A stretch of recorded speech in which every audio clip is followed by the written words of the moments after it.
अस्सलाम वालेकुम। 94 न्यूज की खास खबरों के साथ मैं हूं ताहा। एक अफसोसनाक खबर से आप लोगों को आगाह करते चलते हैं। रावलपिंडी उर्दू बाजार में आग लग गई, करोड़ों का सामान जलकर खाक सतर हो गया। मजीद जानते हैं इस रिपोर्ट में।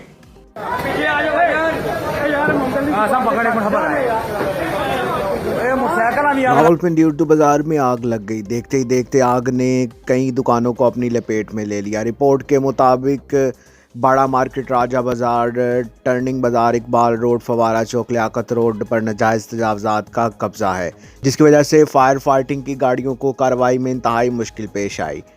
फायर फाइटिंग की गाड़ियों ने कई घंटों की तगदो के बाद आग पर काबू पा लिया। तफसीलात के मुताबिक करोड़ों रुपए का सामान जलकर खाक सतर हो गया। ताई रिपोर्ट के मुताबिक 20 से ज़ायद दुकानें मुकम्मल तौर पर जल चुकी हैं। मजीद नुकसान का तखमीना लगाया जा रहा है।